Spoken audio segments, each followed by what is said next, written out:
Estos números racionales, esto es lo que realizan, ¿sí? Es dividir un número entero, ¿sí? Estamos hablando de los enteros que son los z, en partes iguales, ¿sí? Como por ejemplo cuando nosotros tomamos una pizza que está entera, ¿cierto? Es ahí donde viene el nombre de los enteros, hagan la analogía, y esa pizza que nosotros tenemos la vamos a dividir. Por ejemplo, si queremos tomar 1 y dividirlo entre 2, fíjate que la pizza nos representa el 1, y si lo dividimos en dos partes, fíjense que las dos partes tienen que ser iguales, ¿sí? Luego estos números racionales tienen una forma de expresarse.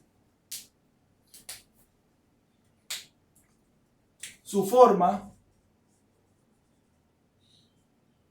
es la siguiente. Viene dado por A sobre B, donde A y B pertenecen a quién? A los enteros. Pero hay una condición extra que hay que agregarle, de que el B, que es el número que está abajo, tiene que ser diferente de 0. ¿Por qué? Si tú colocas un 0 abajo, no está definida la operación. Por lo tanto, no tenemos que extraer ese 0. Ese 0 no puede ser.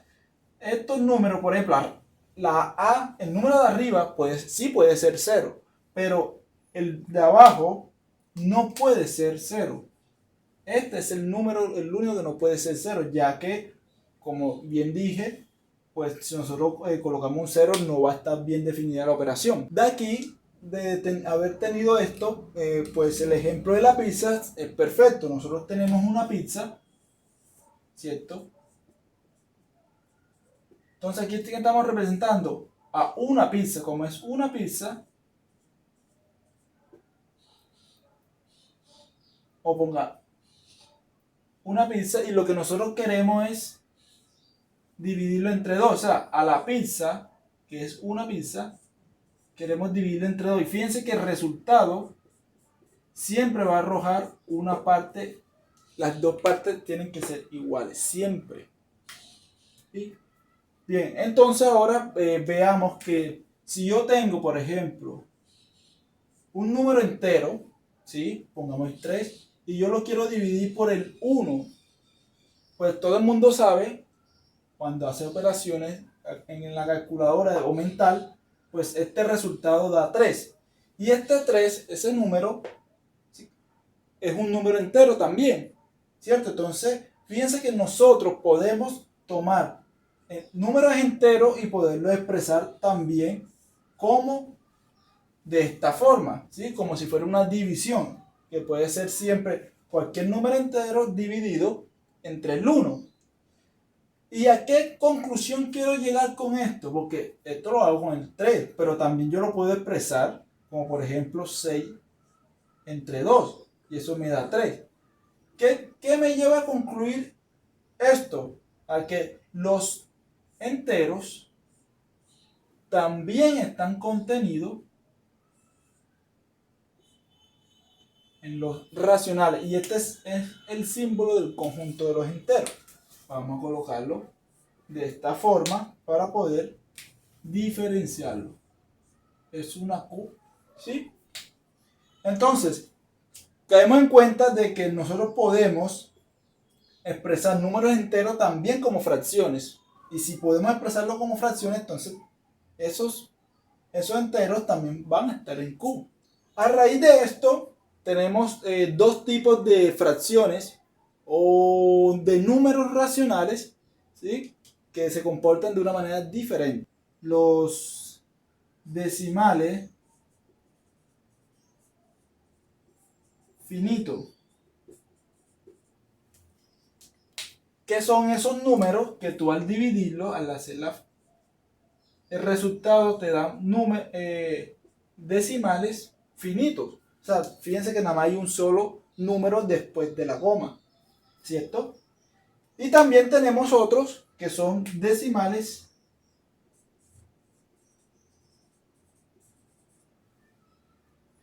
infinitos, periódicos. ¿Sí? ¿Qué son esos decimales que tienen infinitos decimales, pero hay un conjunto de números que se van repitiendo? Estos conjuntos irracionales, ¿sí? Que están representados por la letra Q y un apóstrofe arriba, que representan los irracionales, no se pueden escribir como una fracción. ¿De qué forma? No pueden escribirse como los racionales. A sobre B, por ejemplo, 1 sobre 2, 5 sobre 4, 9 sobre 1. ¿Sí? Estos no tienen esa forma. Por lo tanto, son esos números extraños, porque la verdad son uno de los números más extraños, ¿sí? Donde son unos decimales, pero no son periódicos. Ya nosotros anteriormente hablamos de lo que son los decimales periódicos. Por ejemplo, tenemos estos 4 ejemplos, donde el primero es el número pi, 3,1415, y eso va de seguido, va corriendo. Porque hay más números aquí al lado del 5 y son infinitos. Está el número E, ¿sí? Que representa el 2,7182 y sigue sucesivamente infinitamente, no se detiene. Está este número, ¿sí? Y tenemos las raíces. Entonces, son unos raíces que no son exactas. Estos nos llaman más la atención. Por ejemplo, está la raíz 4, que no es irracional, ya que la raíz de 4 es 2. Por lo tanto, raíz de 4 no pertenece a los irracionales. Entonces podemos involucrar aquí también raíz de 5, que no tiene raíz exacta. Tenemos raíz de 7, ¿sí? Y todas esas raíces que no son exactas. De estos, nosotros podemos concluir algo con respecto a los conjuntos. Por ejemplo, esto quiere decir que si yo tengo los racionales, no pueden estar contenidos. Quiere decir que los racionales y los irracionales, la intersección entre ellos, ¿sí? Va a ser vacío. Este símbolo representa vacío,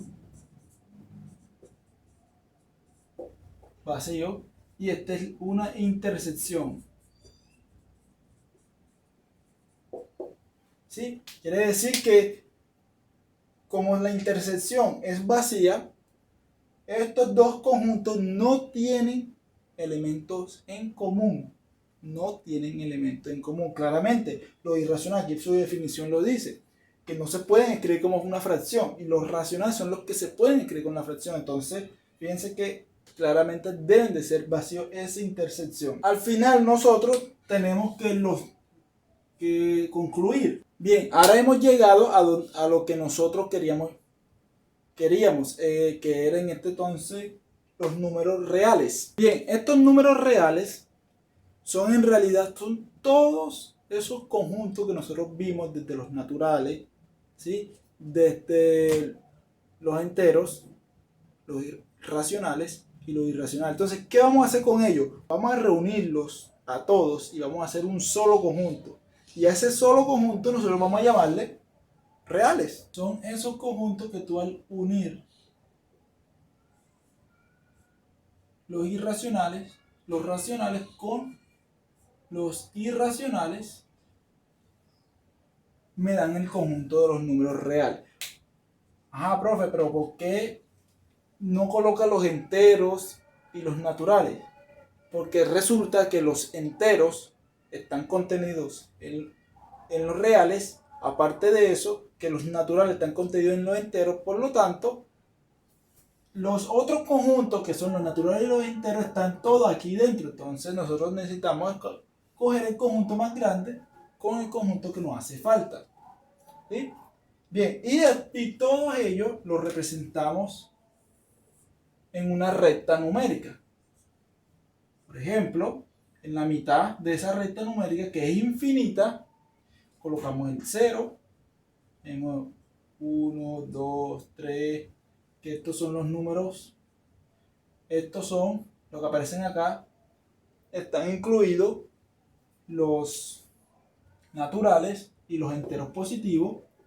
Acá ponemos los enteros negativos, ¿sí? le vamos agregando más los racionales, un medio, no sé, pongámosle 3 medios.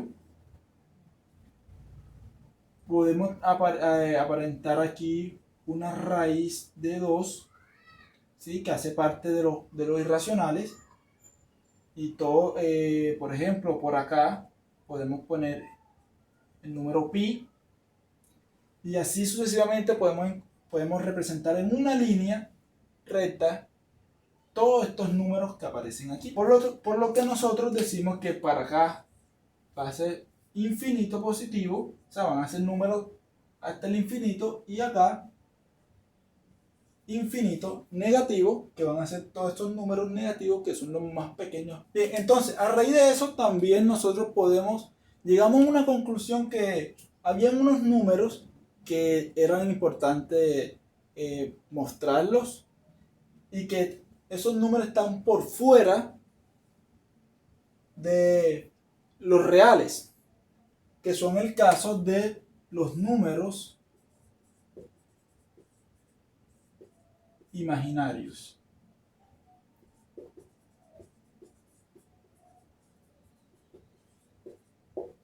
¿Sí? Son esos números imaginarios. Entonces, hablemos de estos números que son un poco extraños, llamados los números imaginarios. Resulta que cuando nosotros elevamos un número real positivo o un número negativo, cualquier número, ¿sí?, al cuadrado, por ejemplo, a al cuadrado, siempre el resultado va a ser positivo. Siempre el resultado. Pero ¿qué pasaría si nosotros conseguimos un número que al elevarlo al cuadrado diera negativo? Y es esos conjuntos, esos números que pertenecen a los números imaginarios. Por ejemplo, la unidad de estos conjuntos es raíz de menos 1, y nosotros lo denotamos como una i. Fíjense que si nosotros elevamos al cuadrado a este número a raíz de menos 1, ¿cierto?, el resultado es menos 1. Entonces, empezamos a construir un sistema de números con esta propiedad que nosotros llamaremos unidad.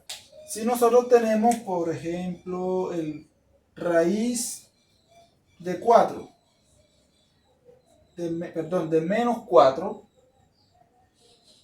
fíjense que nosotros por dentro podemos expresar a menos 4 como 4 por menos 1. Claro, 4 por menos 1, eso da menos 4.